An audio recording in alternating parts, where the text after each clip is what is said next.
함께 정치 토크쇼 정치 인싸 소개부터 가겠습니다. 네, 안녕하세요. 소영주입니다. 안녕하세요. 박성태입니다. 네, 안녕하세요. 윤희성입니다. 네, 안녕하세요. 장성철입니다. 저는 진행의 아나운서 이선영입니다. 광고부터 다녀오겠습니다.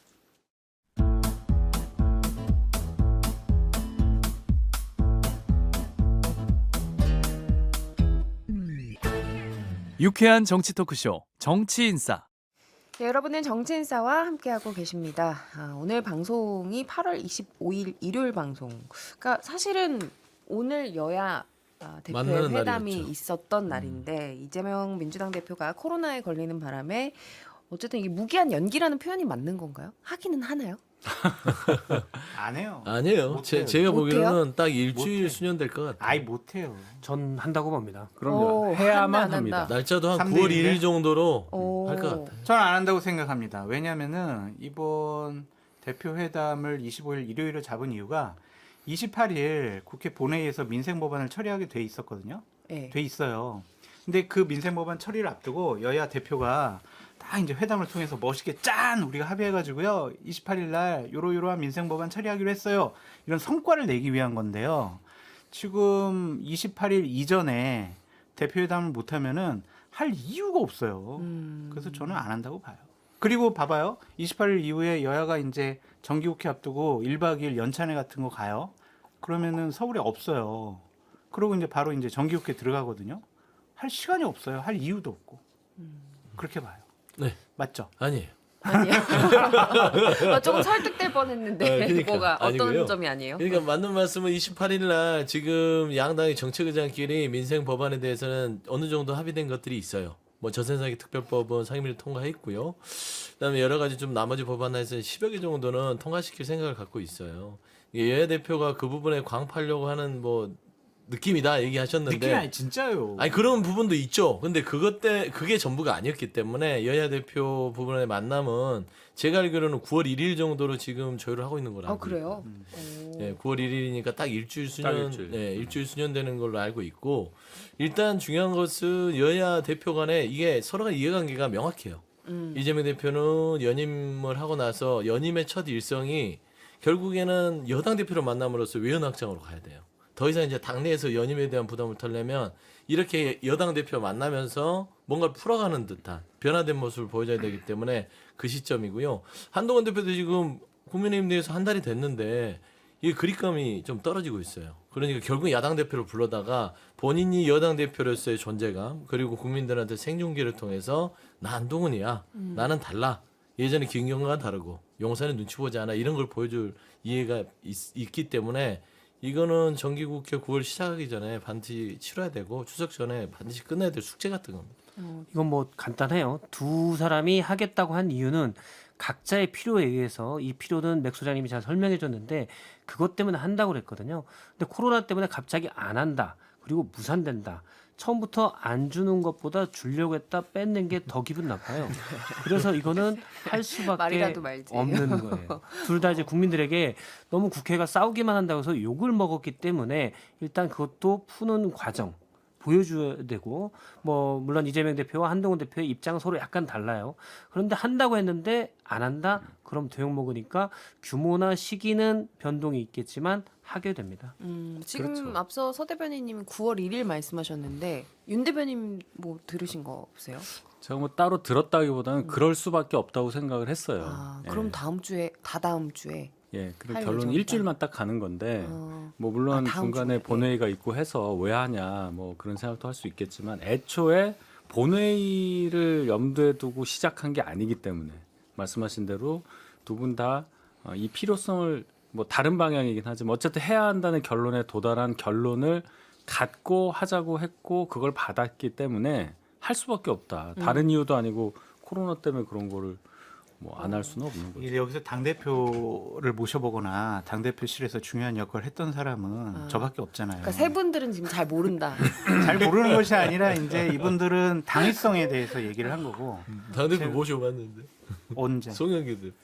아이 좀 존재감이 좀 내가 지금 갑자기 송영길대 김무성으로 가는 알았어요, 김무성. 너무 옛날 아니에요? 너무 옛날 사람 아니에요? 옛날 방식. 근데 그때의 위치라는 것을 보면은 송 대표님하고는 좀 차원이 좀 알겠습니다. 다르니까. 아무튼 당 대표 모셔본 거는 장성철 그러니까 소장님 분 여러 가지 분만 있는 걸로. 정무적인 판단을 해봤을 때 한동훈 대표가 당대표 회담을 해가지고 얻을 만한 게 없어요. 아무리 생각을 해봐도. 그러니까 너무 즉흥적으로 한동훈 대표가 좋아요, 대표 회담 합시다라고 받아들인 것에 대해서 주위에 있는 많은 참모들이 잠깐만요 대표님, 첫 번째, 두 번째, 세 번째, 네 번째 당대표 회담을 하면은 우리에게 상당히 좀 리스크가 커요. 이거 조금 생각해봐야 될 것 같아요. 라고 건의를 했을 것 같아요. 리스크라면 어떤? 저도 계속 얘기를 했던 건데 한동훈 대표가 자기 결정권이 좀 부족하다라고 볼 수밖에 없는 상황이죠. 아니 근데 그런 인식이 있다면 네. 왜 TV 생중계를 애초에 제안을 했을까요? 깰라고. 에이 TV 생중계 내가 제안했어. 안 받지? 좀 안 해. 이제 이렇게. 아 그걸 구실로 삼아서 네. 그냥 무산시키려고. 저는 안 하려고 여기는 하는. 자기 결정권이 부족해서 생방송 생중계를 하는 거예요. 저는 그렇게 생각해요. 여기서부터는 발언 결정권이 별로 없는 소설 같아요. 거기서부터는 소설 같아요. 그러니까 앞에는 뭐 살짝 그럴 수는 있는데, 네. 근데 이런 얘기가 있었죠. 만나면, 그러니까 걱정하시는 분들 입장에서는 만나면 분명히 최상병 특검법 얘기를 할 거고, 그쵸. 그러면 한동훈 대표가 안 한다고 할 수 없기 때문에 몰린다. 음. 그럼 해야 한다는 결론을 갖고 당을 와야 되는데 당을 설득 못하면 그때는 어떻게 되느냐. 그래서 외통수다 이렇게 걱정하시는 분도 있고. 아. 역으로 이걸 갖고 왔을 경우에 거기에 한동훈 대표의 논리가 더해져서 당에서 반대하는 사람들일지라도 약간의 압박을 받을 수는 있겠다. 야당 대표와 합의해서 가져온 최상병 특검법에 관련한 어떤 결론에 대해서 기존 입장을 고수하기가 좀 어렵지 않겠냐 이런 시각도 있었어요. 그건 순진한 생각이라고 저는 생각을 합니다. 그러니까 결정권이 없는 분은 조용히 하세요. 아니 그래도 제가 과거의 경험상 이제 너무 오래된 얘기예요. 그런 경험도 못 해봤잖아요. 오래된 경험도. 네, 알겠습니다. 장성철 소장님께서 하신 말씀은 저거잖아요. 한동훈 대표가 주변에서 우려하는 목소리 때문에 회담을 기피할 것이다라고 했는데 이거는 과거 일관된 장성철 소장님의 말씀하고는 배치됩니다. 왜요? 장성철 소장님이 한동훈 대표에게 일관되게 얘기했던 건 남의 말을 안 듣는다예요. 아. 물론 우려하는 사람들의 목소리가 있는 건 상수인데 또 하나의 상수는 한동훈 대표가 주변 말을 안 듣기 때문에 이 회담은 합니다. 아니 그러니까 처음에 본인이 결정할 때는 주변의 말을 안 듣지만 결정하고 나서 이제 다른 분들이 얘기하는 것은 듣는다 그런 생각이 좀 들고 하나 제가 이제 최근에 들은 정보로는 TV 토론을 TV 생중계를 왜 제안을 했냐라고 했을 때 네. 한동훈 대표가 거기서 그냥 대국민 앞에서 자 최상병 특검법안 우리 아. 여야 합의로 받아들였습니다라고 이제 약속을 하는 모습을 보이고 싶대요. 근데 용산이나 윤핵관들이 당에서 막 뭐라고 하면 아 그럼 나 당대표 안 할래. 그런 배수의 진을 치는 모습을 보여주기 위해서 TV 생중계를 오. 요청했다. 그런 정무적인 판단도 했다라는 얘기도 그렇긴 있습니다. 하네요. 그게 가장 그럴듯한 얘기고요. 장선수 소장님께서 지금 한동훈 대표 걱정을 해주는 거예요. 엄청 걱정하죠. 만에 하나 한동훈 대표가 이재명 대표와 지금 여야 대표 회담을 한다면 밀릴 거는 뻔해요. 왜냐하면 상황 자체가 좋지 않아요. 당내에서 국민의힘 의원들이 한동훈 대표를 막 이렇게 지지해주는 뒷받침 주는 힘이 있느냐? 없어요. 용산에서 지지해주느냐? 없어요. 그러니까 한동훈 대표가 믿을 거는 오로지 63%의 그 수치밖에 없거든요. 당원. 그러니까 그 당원들한테 호소하려면 생중계가 필수입니다. 이 당원들한테 호소를 해야 될 거 아니에요. 생중계를 통해서. 제가 이런 진정성을 가지고 있고 뭔가 정치를 변화해보고 싶고 국민의힘과 어떤 보수의 어떤 개혁을 하고 싶고 용산에서 좀 독립해서 순비적상 당정 개혁을 하고 싶습니다. 라는 것을 비공개로 하면 누가 알아주겠어요. 아. 생중계를 해야 그나마 63%의 당원들이 그래. 잊지 않고 우리가 밀어줄 테니까 힘내라. 이런 메시지들을 저는 고려했다고 보는 것이고 저는 우려스러운 게 솔직히 이 해체병 특검에 대해서 의지와 능력의 문제거든요. 그러니까 의지는 있기 때문에 여야 대표를 받았다고 봐요. 최소한 저는 그렇게 인정하고 싶어요. 한동훈 대표 의지는 있다. 그런데 능력이 없어요. 능력이 뭐냐면 해체병 특검을 당내에서 추진할 능력은 아직까지 없다. 그러니까 아마 그거는- 그런 부분을 우려해서 아. 장선수 소장님께서 좀 걱정해 주는 게 아닙니다. 근데 TV 생중계를 해서 한동훈 대표가 불리한 이슈들이 너무나 많아요. 김건희 여사 무혐의 준 거 어떻게 생각하세요? 예, 법과 원리에 뭐 맞게 뭐 팩트에 맞게 뭐 결정된 거 아니겠습니까? 국민들은 그렇게 생각 안 하는 분들이 많은데 그리고 김영석 독립기념관장 임명에 대해서 어떻게 생각하세요? 이게 뭐 절차상 문제 없는 것 같습니다. 이런 것도 국민들이 뭔 소리지 이럴 거란 말이에요. 그런 불리한 이슈들에 대해서 공개적으로 본인의 생각을 국민 앞에 보여주게 되는데 과연 그게 맞냐? 긍정적이냐? 도움이 되냐? 효과적이냐? 그건 솔직히 저는 이해가 되질 않아요. 좀 객관적으로 장 소장님 말씀이 맞는데 불리한 이슈가 더 많을 수 있어요. 근데 한동훈 대표 스타일이 네. 불리한지 잘 몰라요. 자신이 잘 해결할 수 있다고 생각하고 있기 때문에 일단 트라이입니다.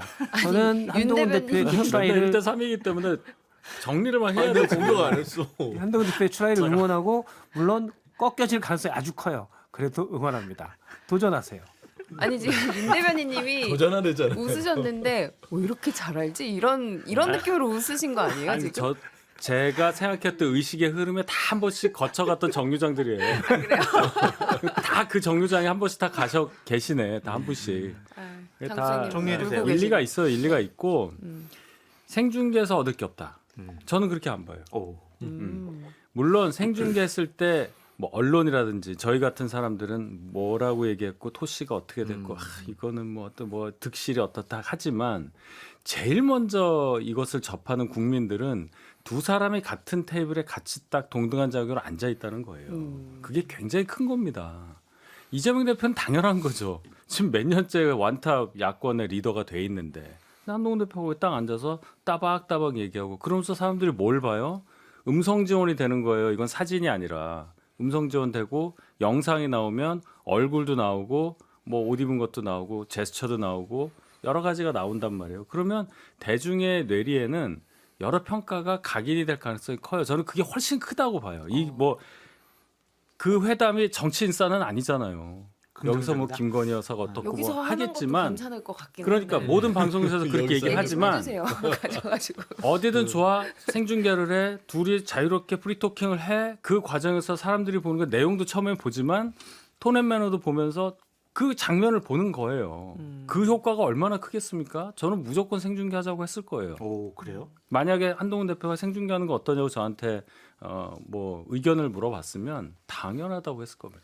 근데 민주당은 생중계 얘기 나왔을 때 네. 이거 아니다 뭐 이런 반응이었잖아요. 불쾌하다고 그랬죠. 예, 예. 그게 뭐냐면 불쾌하지. 생중계가 불쾌한 게 아니라 생중계를 시도한 그 과정이 불쾌한 거예요. 그러니까 좀 이게 비서실장끼리 얘기하면 되는 거잖아요. 우리 이번 방식은 형식은 생중계로 할까요? 충분히 얘기할 수 있는데 국민의힘에서 그걸 언론에 흘려서 들어왔잖아요. 아. 이런 부분이 좀 불쾌하다. 기본적으로 민주당도 생중계를 주장한 적이 있었어요. 이재명 대표께서. 그리고 작년에 당내에서도 그렇죠. 당내에서도 생중계에 대해서 그렇게 큰 거부감 없어요. 따지고 보면 아까 얘기했듯이 이재명 대표가 따지고 보면 고수예요. 태권도로 따지면 6, 7단? 그러면은 이제 한동훈 대표는 이제 검은띠 초단이에요. 들어와서 앉아 있으면 자신이 없을 리가 없고 이슈 자체도 불리한 게 없어요. 생중계 오케이. 하지만 비공개로 해야 될 부분들이 분명히 존재하기 때문에 이런 식으로 그냥 막 던지는 것들은 협상에 임하는 국민의힘 태도로서는 좀 부적절했다라고 얘기하는 것이지 생중계 뭐 어느 정도 좀 중간 절차의 형식 회담 하나 토론 하나 이런 식의 생중계 방식은 받아들일 생각 갖고 있는 것 같습니다. 제가 조금 첨언을 하면 그 부분은 민주당에서 잘못 생각한 것 같아요. 예의에 어긋나게 그거를 제안했다 이렇게 생각을 했다면 그건 완전 꼰대예요. 잘 보세요. 조국 신당에서 조국 대표가 한 대표 예방을 안 받아요. 이유가 사무공간을 국민의힘이랑 붙어있는데 국회 안에서 안 준다.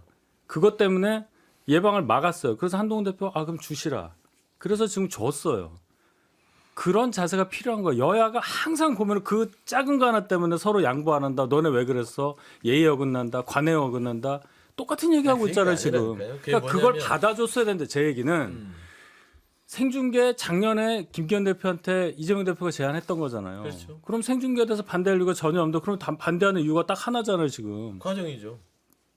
그러니까 생중계 과정이 이해식 그러니까 비서실장이 꼰대 같다는 얘기예요. 꼰대가 아니죠. 그거는 꼰대지. 이미 여야 대표 간에 회담을 하자고 해놓은 상황에서 시대 정신을 실무자가 읽어보세요. 도는데 비서실장끼리 만나는데 비서실장한테 전화를 하면 될 거를 왜 그거를 굳이 언론 플레이를 해서 툭 던지냐 그거예요. 자, 그런 봐요. 부분에 있어서 언론 기분 플레이, 나쁘죠. 비서실장 이게 뭐가 중요합니까? 국민들 입장에서 둘이 만나면 되는데 이렇게 그러면 뭐 생각하는데 신경 쓰면 왜 해요? 그러니까 너무 많은 장치들을 여기다 걸고 회담을 하자고 하면서 야 이거 안 되고 여기는 뭐 규격이 안 맞고 이런 식으로 나오니까 하여튼- 여야가 대치하는 하여튼 거잖아요. 국민의힘 쪽에서는 여야 간에 지켜야 될 그런 뭐 매너는 조금 어긋난 건 맞다.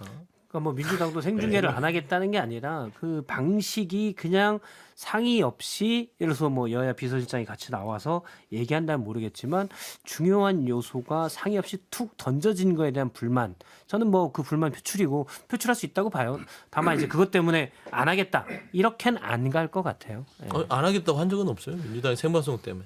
근데 생중계 처음에 때문에. 이제 민주당이 싫다라는 취지의 입장을 밝힐 때 보여주기식 이벤트다 뭐 이런 그렇게 나왔죠. 취지였던 것으로 알고 있어요. 네네네. 그래서 이 부분은 뭐 그러니까 이제 분위기가 협상을 사실과 위해서 다른 던진 건가요? 거죠. 그러니까 지금 한동훈 대표는 전체를 생중계하자는 거고 민주당 같은 경우는 생중계 전체라는 것은 이 회담의 전체 취지를 어긋나기 때문에 이 부분은 조율이 필요하기 때문에 그러니까 그 부분 던진 거라고 지적도 보면 될것 있었는데 같아요. 이게 TV 생중계를 하면 뭐 이를테면 이제 가장 핵심 주제로 논의될 것으로 예상되는 최상병 특검법 이 토론만 하다 끝나지 이게 과연 어떤 안이 나올 것이냐 결론이 나올 것이냐 이런 지적도 있었잖아요. 근데 그거는 간단해요. 한동훈 대표로서도 음. 지금 뭐 공수처수사 9월 중에 마무리되는 거 지켜보고 제가 당내 의원들 용산 지금 설득하고 있습니다. 민주적인 토론하고 있습니다. 하여튼 빠른 시일 안에 민주적인 절차 거쳐가지고 국민들 눈높이에 맞는 결정 내리도록 하겠습니다. 제가 당초에 추진하기로 했던 약속했던 그거 지키겠습니다. 그럼 뭐라고 할 거예요? 왜 빨리 안 해? 막 이렇게 뭐 공격하기도 어렵잖아요.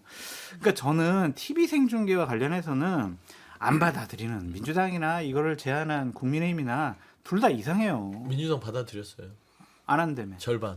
에이 그게 안 한다는 얘기지. 아니야, 생중계를 절반 섞어서 하는 것을 고려하겠다. 그러니까 시건을 하지 말자는 얘기예요. 김기현 대표 때 그렇게 얘기해 놓고선 지금 와서는 뭐 다 공개해야 될 이유가 없다. 공개 안 해야 될 필요성도 있다. 이게 보여주식 이벤트다. 이런 얘기를 어떻게 아무렇지도 않게 얘기를 다시 해요. 짧게 답변드리면 김기현 대표 때 왜 그랬냐면요. 김기현 대표는 솔직히 그때 그 당시에 민주당이 대표로서 인정할 수가 없었어요. 따져보면은 용산에 거의 바지 대표였기 때문에 굳이 그분과 만나서 무슨 얘기를 할까 그런 어떤 당내 입장이 많았다. 뭐 그런 말씀. 그거 생중계하고 무슨 상관이 있어요? 아니 그런 어차피 식의- 안될 거니까? 예, 어차피 안 될 거니까. 그러니까 이런 식으로 진정성 없이 얘기를 막 하면은 민주당이랑 우리가 어떻게 그러면 얘기를 합니까? 그게 민주당 나빠요. 아니 민주당 마음대로 늘 우리 나쁘잖아. 대표에 대해서 뭐 바지다 뭐 어제 반바지라는 얘기도 하더라고요. 여름이니까 반바지겠죠. 도대체 상대당 대표에 대한 정의를 왜 마음대로 내린 다음에 그렇게 우리 종이가 아니라 그런 분위기가 팽배했다라고 제가 설명을 드리는 거죠. 알겠습니다. 그러니까 김기현 대표의 네. 태생적 한계는 민주당이 어쩔 수 그래서 없잖아요. 그랬다고 생각하지는 않지만 약간 김기현 대표 체제 때랑은 다른 건 김기현 대표야말로 사실은 관령이고 이른바 바지 사장이었잖아요. 그리고 그때도 물론 여야 관계는 안 좋았지만 그냥 서로의 입장차를 확인하자라는 것들로 보다 분명히 할 필요성도 있었다고 생각을 해요. 민주당이 그런 의도인지 모르겠어요. 근데 저는 그때와 지금이 다른 게 지금은 22대 국회 들어서 2달 넘게 아무것도 해결하지 못하고 이번에 간신히 전세 사기 피해 지원 특별법 개정안만 국토위에서 합의했죠. 그래서 지금은 이제 매듭을 지어가는 거지 서로 입장차를 확인할 단계는 아닌 것 같아요. 그래서 이 매듭을 지어가는 데는 생중계란 방식이 과연 낫나라는 생각을 해요. 그래서 지금은 더군다나 김기현 대표와 이재명 대표는 이재명 대표와 한동훈 대표는 급이 다르잖아요. 둘 다 지금은 여야의 유력 대선 주자이기 때문에 생중계 방식에서는 사실 조금도 양보하기 힘든 국면이 펼쳐질 가능성이 높거든요. 물론 정말 잘 조율되고 정말 뭐 좀 달리 말하면 정말 잘 짜고 쳐서 초반에 화기애애한 모습을 보여준다면 좋겠지만 쟁점에 들어가서 조금 더 양보하기가 힘든. 왜냐하면 정책이라는 게 각 이해관계자가 다 있어요. 어떤 한 부분을 양보하게 되면 이쪽에 얻는 게 더 커서 양보하게 되는데 이쪽 양보하는 섹터에 있는 이해관계자들은 불만을 가질 수가 있거든요. 그래서 생중계 방식에서는 밀고 당기기는 주고받기 협상이 거의 안 돼요. 그래서 유력 대선 주자끼리 생중계는 지금은 전 위험하다. 왜냐하면 매듭을 지어야 되는 때에서는 위험하다라고 생각을 해요. 이성희 앵커님 제가 봤을 때는 양당 대표들이 서로 질러는 놨지만 만나고 싶어 하는 것 같진 않아요. 여러 가지 부담감 때문에. 그러니까 예를 들면은 나 코로나 진짜 걸렸어. 그러면 정말 만나고 싶으면은 대표님 나 진짜 코로나 걸렸는데 영상 통화합시다 이렇게. 네, 날짜 다시 잡아요. 우리 언제 할까요? 자, 그럼 26일, 27일 이렇게 해야 되는데 나중에 봅시다. 이러는 거죠. 박성태 실장님에 만나고 싶어.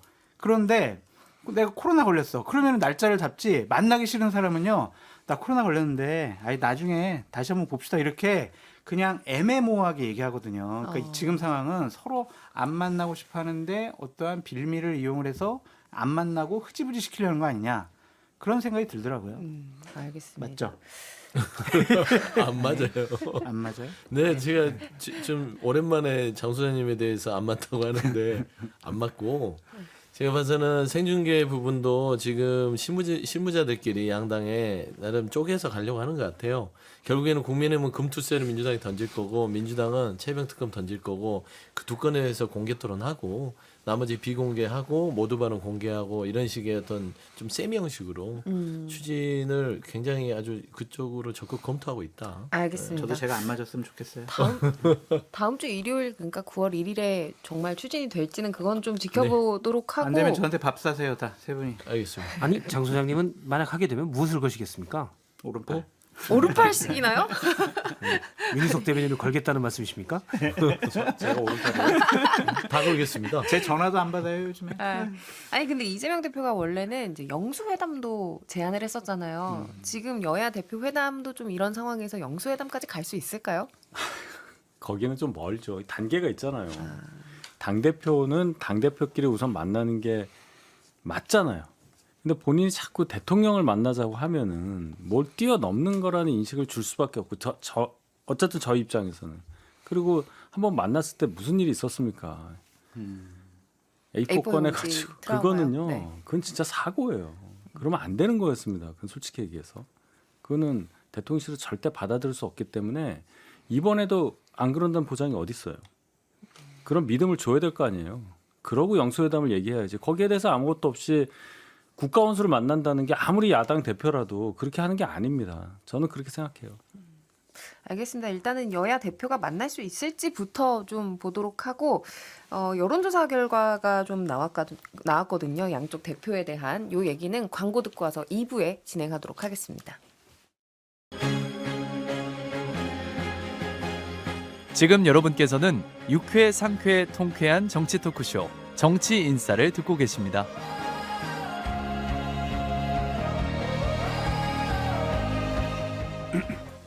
네, 정치인싸 2부에서는 여야 대표들 얘기 계속해서 이어나갈 건데요.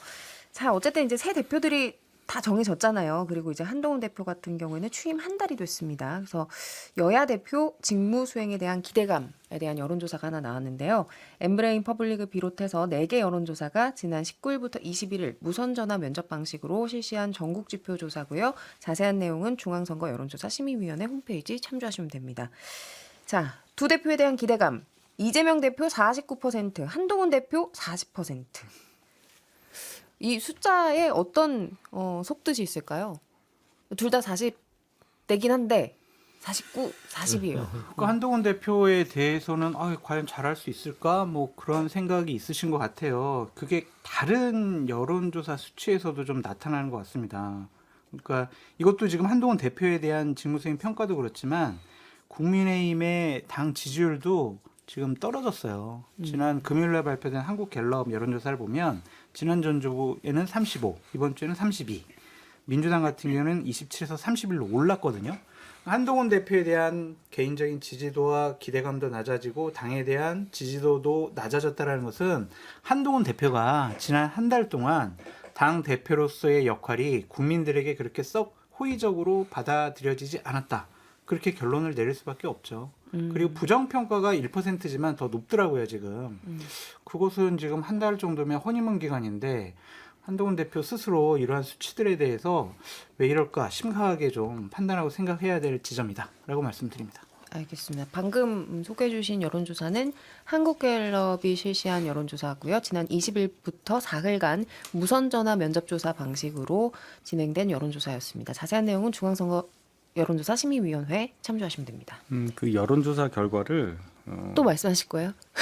다른 거 내려가고 올라가고 한 걸 그렇게 한 달 잘못했으니까 내려갔고 민주당이 올라갔다 이렇게 보기에는 전당대회라는 그 큰 행사가 양당이 있었잖아요. 예. 저희는 전당대회를 거치면서 많이 올라갔다가 살짝 빠질 수밖에 없는 거고 저쪽은 이렇게 했다가 올라가서 이제 올라간 걸 어느 정도 유지하고 있는 상태인 시점에 나온 조사라고 생각합니다. 그렇기 때문에 요 여론조사 가지고 평가할 거는 조금 더 뒤에 해야 어느 정도 정합성이 맞는다. 이 말씀을 제가 참모들이 이렇게 생각하면 안 된다니까요. 항상 참모들은 부정적으로 뭐가 부족할까 이렇게 생각해야지. 여론조사 불리하게 나오면 좀 더 지켜보시죠. 이러면 안 된다니까요. 아니요, 저는 항상 객관적으로 얘기하려고 해요. 지금 제 말씀이 맞잖아요. 근데 자꾸 민주당- 한쪽 사이드에서 두 분이서 싸우시면 제가 진행에 혼란이 좀 있어요. 자기 쫓아주세요. 이렇게 크로스를 해서 싸우시면 아니 제가 되는데 내가 균형을 맞출게요. 내가 균형을 저야말로 진짜 한동훈 대표와 국민의힘과 보수파를 위하는 사람이라니까요. 그럼 윤 대변인님은 뭐가 돼요? 우리 대변인님은 네. 공식적인 당 입장을 대변을 해야 되니까 저는 자꾸 잘한다고 해봤자 뭐 하겠어요. 잘한다는 얘기 안 했어요. 네. 이 차이에 대한 해석을 그렇게만 하면 안 된다는 시점을 얘기한 알았어, 거죠. 노려보지 마. 그러니까 이거는 도와주세요, 사실 서 대변인. 그냥 있는 그대로만 드라이하게 보면 이재명 대표가 49, 한동훈 대표 40이잖아요. 이게 직무수행의 효능감에 대한 기대라고 생각하는데 이건 뭐냐면은 이재명 대표는 오랫동안 이 정도의 위치를 가져왔어요. 그러니까 일 잘할 수 있을 것이다. 다른 외적 기대감 빼고요. 근데 한동훈 대표가 이제 여당 쪽에 유일한 어떤 독보적인 사람으로서 위치를 한 게 아니냐. 저는 그런 의미도 있다고 봐요. 9% 차이 이게 중요한 게 아니라 이제 한동훈이라는 이 새로운 미래 권력이 이 여권 보수층에서 40%의 직무 수행의 기대감을 받을 만한 사람으로 떠올랐다는 측면에서는 조금 아까 윤희석 대변인 얘기한 대로 이 추이를 지켜볼 그런 의미를 있는 담은 숫자다. 그런 이런 수치다. 저도 이제 정도 추이를 지켜볼 필요성이 있다고 생각하고 한동훈 대표가 40%로 나름 이제 뭐랄까요 관심을 끌만한 정도가 됐다라는 건 의미 있다고 보고 다만 국민의힘 지지율이 약간 낮게 나오는 것 이런 것들은 사실 한동훈 대표가 지난 한 달 보여준 걸 보면 특별한 게 없어요. 그건 한동훈 많이 대표가 참았다고 하더라고요. 예? 많이 참았다고 하더라고요. 입이 예. 근질거려서. 근데 그 얘기는 조금 뒤에 한다면 일단 그래요. 그러니까 참은 게 그 정도면 일반 사람과 좀 많이 다르시구나. 원래 성적은 원래 기본 값은 몇이었던 거야. 이런 생각이 좀 들고. 근데 당 대표인데 원외잖아요. 원내 관련된 사항은 원내대표에 좀 더 권한이 있고 정부 국정 운영에 관한 건 대통령이 주도하게 돼 있어요. 예를 들어서 대표적인 게 김경수 전치사 복권 문제잖아요. 한동훈 대표가 뭐라고 얘기하든 대통령이 그건 당신 생각이고 하면 끝이에요. 그러면 실제 한동훈 대표가 과거 대통령이 어떻게 했을 때 이건 당무 개입입니다라고 했을 때는 공천이라는 큰 이슈가 있기 때문에 거기에서 당대표의 권한을 행사할 수 있는데 앞으로 뭐 지방선거 공천은 보궐선거 공천이 사실 뭐 크진 않고 지방선거 공천권도 사실상 없고 당대표가 할 수 있는 건 여의도 연구원에 대한 뭐 개혁 또는 뭐 연수 관련 프로그램의 개혁 실질적으로 적어요. 그러니까 대통령이나 국정 운영에 관해서는 대통령이 협조하거나 또 그 입법에 관해서는 원내대표가 협조하지 않으면 한동훈 대표의 사실 활동 공간은 되게 적을 수밖에 없습니다. 그러려면은 미래 대선 주자라는 확고한 그 리더십을 가지고 당을 움직여야 되는데 아직 거기까지는 안 온 것 같아요. 그래서 그런 것에 대한 돌파구로 한동훈 대표가 생중계를 해서 자신의 리더십을 보여주고 밀고 가려는 일종의 배팅을 하고 있다. 저는 약간 그렇게 생각을 해요. 이선희 앵커님, 제가 이 여론조사 수치 40% 긍정평가를 되게 심각하게 봐야 된다라고 말씀드리냐면 올해 24년 1월 넷째 주에 MBS가 똑같은 조사를 했었어요. 네. 한동훈 비대위원장 취임 한 달 후에 어떤 긍정평가 부정평가 얘기를 했었는데 그때는 긍정평가 47이었어요. 근데 이번엔 40이란 말이에요. 수치가 7%가 낮아졌단 말이에요. 그러니까 그런 것들이 왜 그럴까, 이것에 대해서 참모들이 또 한동훈 대표가 심각하게 생각을 해보시라. 이렇게 호의적으로 국민들이 한동훈 대표의 한 달을 인정을 하지 않고 있는 거다. 그것이 수치로 나타나고 있다. 저는 그렇게 말씀드려요. 두 분 의견이 엇갈렸네요. 박 아니요. 실장님은 이제 선방했다라는 평가, 선방? 네. 그리고 이제 장 소장님은 아쉬운 숫자다 40이라는 건. 윤 대변인님은요? 이 40이요? 네. 저는 뭐 그렇게 나쁘게 보지는 않아요. 뭐 이 차이가 어떻다, 뭐 사실 뭐 5면 어떻고 차이가 뭐 9면 어떠냐 이런 거 우리 모르잖아요. 그다음에 아까 47 말씀하셨는데 47보다 낫다는 거는 거기에 대해서는 얘기할 수 있어도 47에서 40이 된 게 얼마나 뭐 문제가 있냐 여기에 대해서는 아무도 근거를 못 갖고 본인 생각 얘기할 거예요. 중요한 거는 이제 한동훈 대표도 과거에 비대위원장 됐을 때 그 파격으로 뭐 부산 갔을 때 인천 갔을 때 제가 막 깔려 죽을 뻔했다고 그랬잖아요. 그러한 거는 없다 이제는.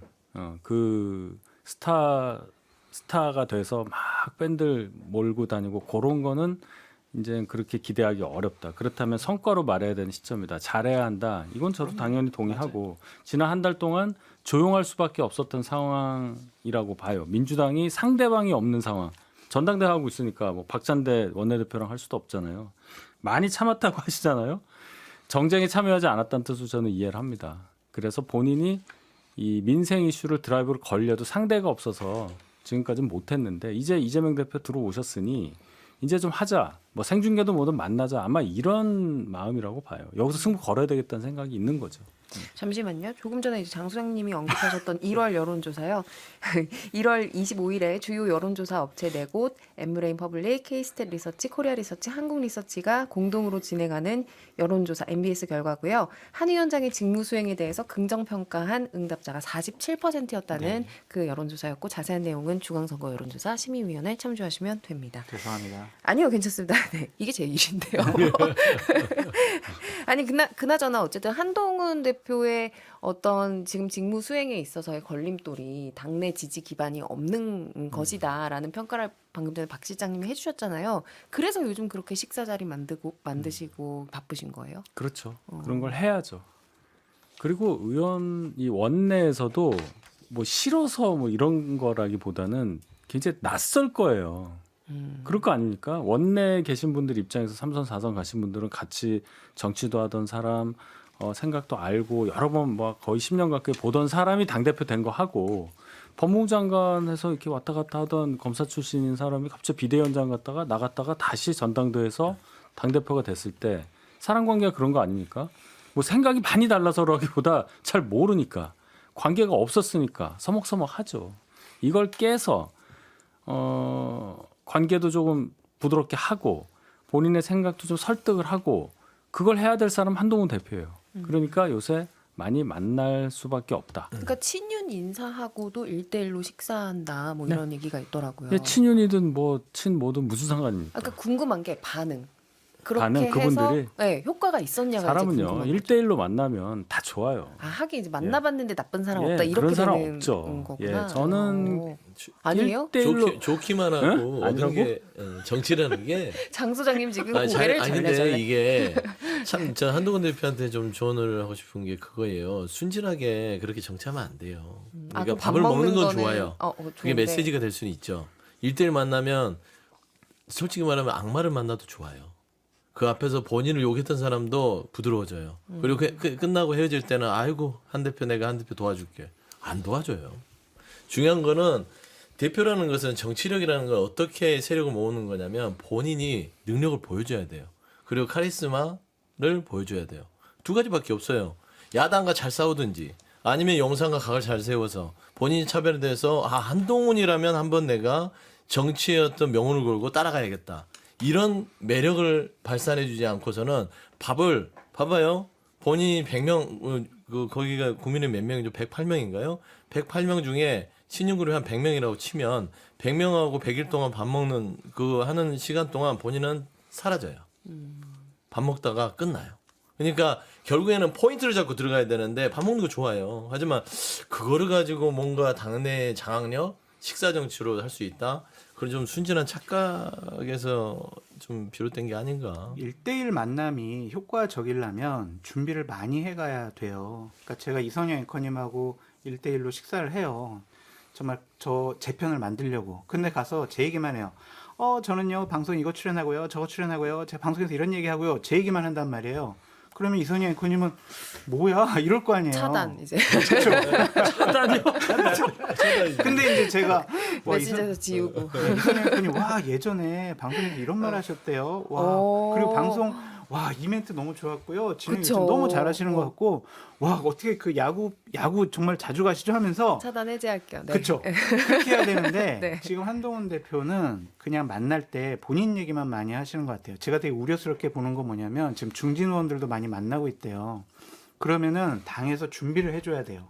이 의원은 이랬고 저랬고 이것에 대해서 관심이 많고 이것이 좀 많이 걱정스러워하고 그분에 대해서 동화될 수 있는 말을 준비해줘야 되는데 당에서 지금 그런 준비를 안 해주고 있어요. 그냥 가서 약속, 대표님 만나자고 하시는데요. 만나요. 그럼 무슨 얘기하겠어요? 본인 얘기만 하는 거예요. 그래서는 안 돼요. 만날 때도 철저하게 실무적인 준비가 필요하다. 전 그걸 말씀드리는 가서 거예요. 좀 전해주세요, 윤 대변인님. 이거. 아니 그러니까 실제로 피드백을. 준비 없이 만난다는 얘기예요. 네. 그렇게 들었다? 네. 그러니까 그런 것들을 당에서 충분히 준비를 좀 이따 해주시라고. 방송 비서실이 끝나고 왜 전화하세요. 있어요? 아니 한동훈 근데 예, 저런 게 있어요. 예, 1대1로 말씀하시죠. 만나는 것 자체는 저는 긍정적으로 보는데 근데 한동훈 대표에 대한 이미지가 있습니다. 이거는 제가 가지고 있는 이미지도 하지만 지난번에 상임고문단 오찬에서도 고문들이 그 조언을 했죠. 머리는 빠르고 좋은 것 같은데 가슴이 따뜻해 보이진 않는다. 사람을 품어야 된다는 생각을 해라라는 이미지가 있거든요. 엘리트 이미지가 있지만 자기 것만 챙긴다. 또 다른 사람을 약자, 뭐 배려, 연민 이런 게 없다라는 이미지가 있어요. 근데 1대1 만남을 할 때 중진들은 다 그 생각을 가지고 만날 거란 말이에요. 그러면 이 편견을 깨주는 모습을 보여줘야지 안 보여주면 밥 맛있게 먹고 뒤돌아서 딱 보정환이나 측근에게 하는 얘기는 뭐 생각했던 대로야 이렇게 갑니다. 왜 만나자고 그랬지? 이렇게. 그러니까 오히려 뭐- 부작용으로 그렇죠. 남는 만났을 거네요. 때 과거의 본인의 약점을 커버할 수 있는 모습을 보여주지 않으면 기존의 선입견만 고착화가 돼요. 근데 그렇게 한동훈 대표가 만났는지 모르겠는데 최근에 국민의힘 의원들 속에서 나오는 얘기 보면 그 과거의 이미지가 바뀐 것 같지는 않아요. 그러면 1대1 만남에서 물론 뭐 안 한 것보단 낫겠지만 이 고정적 본인의 이미지를 바꿔주진 못했다라고 이제 그 결과로서 판단을 하는 거죠. 그리고 이제 한 대표께서 식사만 하시는 건 아니고 이제 책임당원 늘려서 지지 기반 늘릴 거다. 뭐 이런 얘기도 있더라고요. 그래서 청년 정치도 육성하고 원외 당협위원장들도 좀 만나시고 한다는데 이것도 사실 원내에 좀 중진급 의원들이 도와줘야 좀 효과가 있는 거 아니냐 이런 지적도 있더라고요. 지금 누님 얘기했잖아요. 이게 아젠다 세팅이 되지 않는 이상 그 책임당원 만나고 원외당원 만나고 누구 만나는 거 그러니까 하셔야 되는 건 맞아요. 기본적으로. 근데 한동훈 대표에 대한 어떤 기대감이 사라진다니까요. 뭘 하지 않고 만나서 말씀한 대로 막 본인 얘기하고 제가 이렇게 할게요. 이렇게 변화할게요. 그거는 그냥 말이에요. 정치는 행위입니다. 행위를 통해서 사람들이 감동하고 따라가요. 그게 견인력이거든요. 저는 그런 추진과 견인력이 없는 대표는 한동훈 대표 한 달 동안 그런 거 보여주지 못했어요. 따지고 보면 되돌아서 보면 그냥 언제 하지만 쳐다보고 있다가 한 달 동안 말만 남았다. 라는 측면에서는 한동훈 대표가 만나는 거와 병행해서 뭔가 결단을 안에서 내리는 모습들을 보여줘야 된다. 제가 요 질문을 왜 드렸냐면 그래서 현실적으로 정말 없냐 원내 인사들 중에 한동훈 대표의 이런 변화의 움직임을 좀 지지해주고 같이 나서서 해주는 사람이 없어요?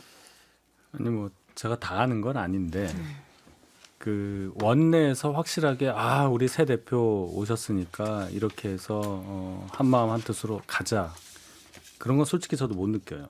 그래서 저는 한동훈 대표가 한 달 지난 이 시점에서 생각하셔야 될 거는 뭐 원외 당협위원장 뭐 책임당원 숫자 늘리는 거 좋은데 그는 본인이 지지 기반으로 생각하는 쪽이잖아요.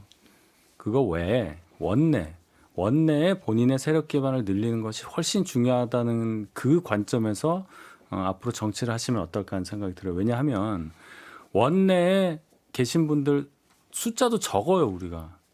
적은데도 그분들하고 같이 가야 되는 거예요. 국회에서 하는 거잖아요. 국회에서 하는 거. 그거는 나경원 의원이 전당대회에서 했던 말이 맞아요. 원내 위주로 돌아갑니다. 그런데 자 원내는 추경호 원내대표가 하는 거고 나는 그 외에 뭘 한다는 거예요. 결론은 원내에서 뒷받침해 줄 수 있는 환경을 만드는 작업이 되지 않으면 당대표가 아무리 좋은 얘기를 하더라도 잘 안 된다. 게다가 상대가 누구예요? 이재명이에요. 이재명. 생중계고 뭐를 다 떠나서 이걸 맞서려면 같이 가야 하는데 지금 그렇게 되는 화학적 결합 단계가 제가 볼 때는 지지부진하다. 저는 그렇게 느낍니다. 그래서 지금 원내 한동훈 상황력으로 보면 정말 확실하게 대비가 되는 두 대표네요. 네. 그래서 지금 한동훈 대표가 좀 그런 정무적인 판단에 대한 좀 본인도 필요성을 느끼고 있고 부족함도 느끼고 있어가지고 비서실장 좀 산하에 그런 정무적인 판단을 할 수 있는 어떤 부실장이나 상황실장 개념의 인사를 누가 적절하죠? 곧 임명을 하려고 한대요. 그래요? 누구한테 제의를 했고 네. 곧 이제 다음 주면은 임명을 하게 될 것 같다. 그런 얘기도 누군지 있더라고요. 아시는 거죠? 아니, 이름은 못 들었는데 네. 저 알만한 사람이라고 하더라고요. 알겠습니다. 장소연님은 아니에요. 네, 전 아니에요. 근데 좀 답답해서 제가 자꾸 비판적인 얘기를 하는 거예요. 좀 요걸 네, 요렇게 하면 걱정돼서. 훨씬 더 좀 안착을 잘할 수 있을 텐데 왜 저렇게 안 할까? 막 그런 아쉬움이 있어서 제가 요즘 한동훈 대표 비판을 많이 하는데 한동훈 대표가 무너지면 국민의힘이나 보수파는 정말 한동안 수렁에서 빠져나올 수가 없어요. 그래서 처음 하실 때 제대로 잘했으면 좋겠다. 그런 생각이 듭니다. 근데 알겠습니다. 거기에서 네. 저는 의미 있게 볼 만한 게 한동훈 대표의 스타일이잖아요. 사실은 검사 때부터 있어왔던 스타일인데 일단 성과 중심주의예요. 맡은 일을 충실히 잘 끝내려는 집착이 강하고 또 그걸 하기 위해서는 여러 수단과 방법을 다 쓰려는 걸 보여요. 검사 때도 그랬고 정치할 때도 그랬고. 그런데 정치인의 주요 덕목이라고 할 수 있는 뭐 예를 들어 연민, 약자에 대한 배려, 공감 이게 없어요. 근데 그거는 한동훈 대표의 개인적 스타일이라기보다는 저는 이건 당연히 가져야 될. 저희가 지금 없는 사람 한 명 보고 있잖아요. 대통령이 전형적으로 그게 없어요. 그냥 강한 검사 스타일이지 정치 지도자가 가져야 될. 예를 들어서 뭐 정말 약자들을 위한 그런 것들을 제가 느낀 적이 없어요. 이거는 검사의 직에서 나오는 뭐 훈련된 또는 체화된 걸 수도 있고 개인 스타일일 수도 있는데 근데 한동훈 대표도 색깔은 약간 다르지만 그런 게 좀 없는 것 같아요. 그래서 이건 스타일로 치부할 게 아니라 본인이 정치인 또 대선 주자 나가서 대통령을 하고 싶다면 훈련이라도 해야 돼요. 알겠습니다. 그 연내에서도 자신과 의견이 다른 사람을 껴안을 줄 알아야 되는데 윤석 대변인 말씀처럼 그냥 이쪽은 내가 불리한 곳 그러면 당원들 나의 지지층을 넓혀서 대결하겠어. 이거는 물론 당대표로서 정략적으로 생각할 수 있지만 저는 이런 분이 대통령 되는 건 위험하다라고 생각을 해요. 그러니까 저는 이렇게 이쪽 이렇게 논의를 하면서 한동훈 대표에 대한 여러 가지 걱정들을 하는 것을 좀 느껴서 우리 이재명 대표에게도 좀 이런 걱정과 우려들을 좀 조언들을 아끼지 않았으면 좋겠다. 그런 생각이 들더라고요. 님이 하고 계시잖아요. 늘 하는데 좀 더 이제 다른 분들도 이재명 대표에 대해서 이렇게 하면 안 된다. 그래요? 좀 얘기를 그러면은 저는 자연스럽게 좀 얘기를 그래야 우리 민주당도 이재명 발전할 거 아닙니까? 대표 얘기로 넘어가서 네.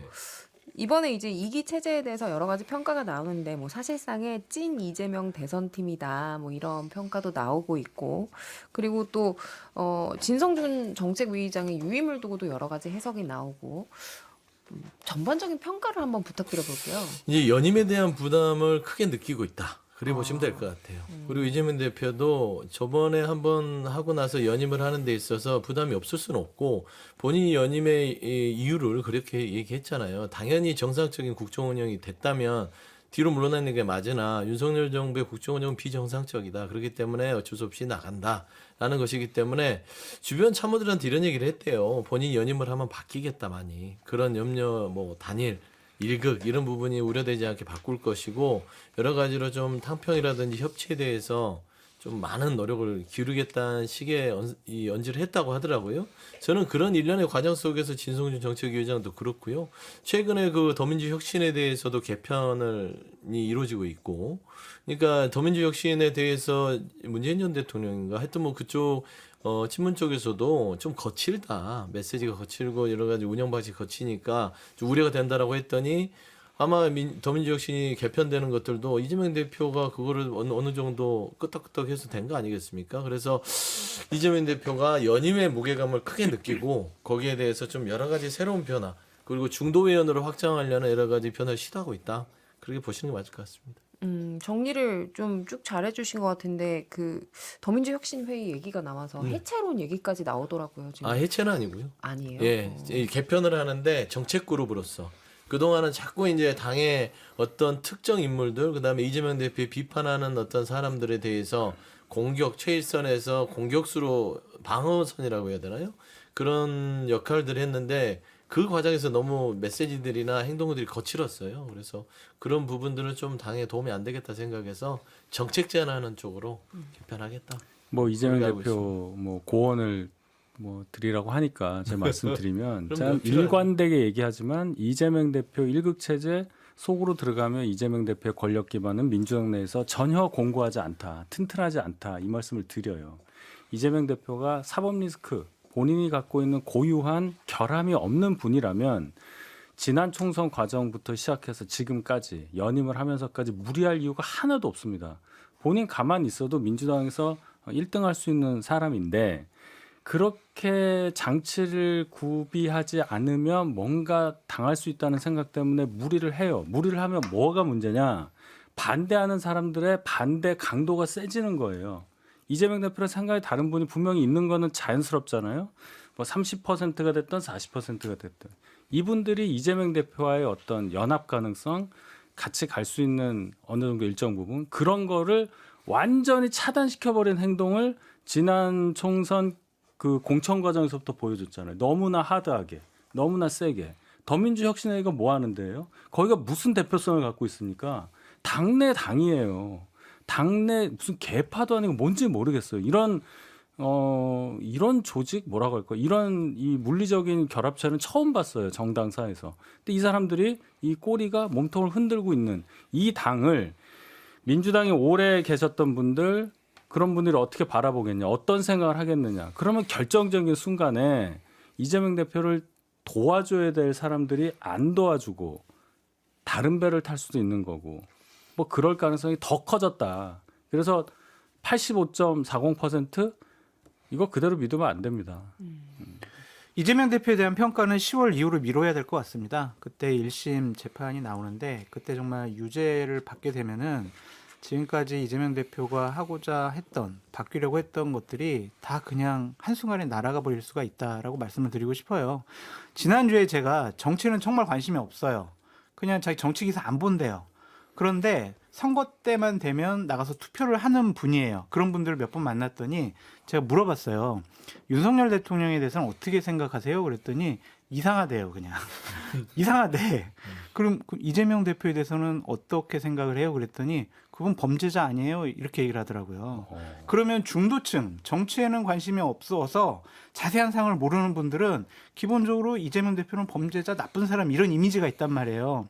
그럼 10월 달에 위증교사에서 실형을 받아버리면 그분들에게는 그 믿음과 확신을 더 공고하게 해줄 거란 말이에요. 그러면은 본인이 중도로의 외연 확장, 어떠한 너그럽고 포용적인 모습 보이더라도 이것은 앞으로 보다 더 큰 정치인으로 나가기에는 상당히 큰 족쇄를 차고 나갈 수밖에 없다. 그래서 10월달 이후에 그때 이재명 대표를 다시 평가해야 된다라는 생각이 듭니다. 시간상 박 실장님 이제 말씀 듣고 마무리 좀 해야 될 것 그래요? 같은데 어떤 이제 쭉 들으셨잖아요. 일단 어떻게 뭐 정리를 좀 10월 좀 해주시겠어요? 늦어져서 이번 때문에 2주 정도씩 재판이 수연되면은 11월 초 이렇게 뭐 위증교사나 아니면은 공직선거법에 대한 1심이 나올 확률이 높은데 만약 법정 구속이 되지 않는다면 유죄가 나오더라도 이재명 대표의 지위에는 큰 변동이 없을 거예요. 그건 일단 검찰이 이번에 디올백 처리 문제에서 보듯 공정성을 잃었기 때문에 민주당 지지층 내에서 그걸 크게 신경 쓰지를 않는 분위기입니다. 일단 유죄가 나오더라도 저는 법정 구속될 가능성은 적다고 보고 그런데 이재명 대표 제가 뭐 아주 얘기했지만 대선 주자 꿈이 아니라 대통령이 꿈이잖아요. 그러면 너무 일극 체제로 비춰지는 건 위험하고 앞서 윤희석 대변인이 잘 지적해 주셨는데 제가 알기로도 민주당 의원 내 상당수가 이런 식의 운영에 대해서 불만을 가지고 있는 분들이 꽤 있어요. 실제 저한테 고민 상담을 하러 오시는 분들도 있고 그럼 뭐라고 해주세요? 돈을 안 줬기 때문에 제대로 생각을 그냥 왜냐하면 그분들이 제일 염려하는 건 반대 의견을 얘기했을 때 강성 지지층들이 반발하고 이른바 수박이나 이런 멸칭으로 낙인 찍히는 거예요. 그러면 다음 공천이나 본인이 당내 활동이 어려워진다라는 것인데 그런 의사소통 구조 폐쇄적인 또 그냥 어떤 본인이 바른 말하는 거를 리스크를 걸어야 되는 그런 게 저는 민주당 현재 가장 위험한 요소라고 생각을 해요. 그러면 이재명 대표가 할 수 있는 거는 그런 것들을 자유롭게 하기 위해서 본인이 나서서 좀 깨줄 필요가 있습니다. 지금보다 이게 더 공고화되면 나중에 절대 안 돼요. 예를 들어서 이제 공천권이 없지만 지도부 구성 문제나 아니면은 당원 80조 저번에 해서 뭐 대선 1년 반 전이 넘어도 예외적으로 더 할 수 있게 됐잖아요. 그래서 형식적으로는 이재명 대표의 대선 주자 틀은 되게 상당히 공고해졌어요. 형식적으로는. 근데 그거는 민주당 당원들 사이의 문제지 대선에서도 실제 그럴 수 있느냐? 저는 오히려 이쪽이 공고화되면 이게 똑같이 연결돼 있어서 종속 변수로 외연을 확장하는 건 더 어려워진다고 봅니다. 그래서 그 부분을 대통령이 되기 위해서는 이재명 대표는 이 부분을 많이 깨야 된다. 그러면은 억지로 저 같으면 억지로 본인과 반대돼 있는 사람들이 자유롭게 얘기하도록 물밑 작업을 해서라도 잘 듣겠습니다. 예를 들어 박용진 의원 같은 분에게 어떤 당에 대한 비판을 좀 해주세요라고 물밑으로 얘기하고 잘 듣겠습니다라고 얘기하는 모양새를 취한다든지 그런 것들이 좀 개방적인 게 좀 다양성, 개방성을 좀 더 확대할 필요가 있다라고 생각을 합니다. 알겠습니다. 오늘 박 실장님이 두 양당 대표들한테 정말 피가 되고 살이 되는 조언들을 많이 해주셨네요. 살은 안 돼도 돼요. 돈은 못 받으시는데 괜찮으세요? 출연료 받잖아요. 알겠습니다. 광고 듣고 오겠습니다. 네, 아니 정봉주 전 의원이랑 통화해보신 분 있냐고 이거 여쭤봐야 되는데. 지금은 통화는 할 수 없고요. 아, 그 정봉주 후보가 어떻게 활동하는지는 제가 모니터하고 있습니다. 알겠습니다. 이 얘기는 또 다음에 계속 해보도록 하고 이번 주 방송 여기서 마무리하겠습니다. 지금까지 윤희석 국민의힘 대변인, 장성철 공론센터 소장, 서영주 민주당 전 부대변인, 박성태 사랑가사회연구소 연구실장, 그리고 저는 아나운서 이선영이었습니다. 다음 주 토요일 11시 5분에 정치인싸 돌아오겠습니다. 고맙습니다. 감사합니다. 감사합니다.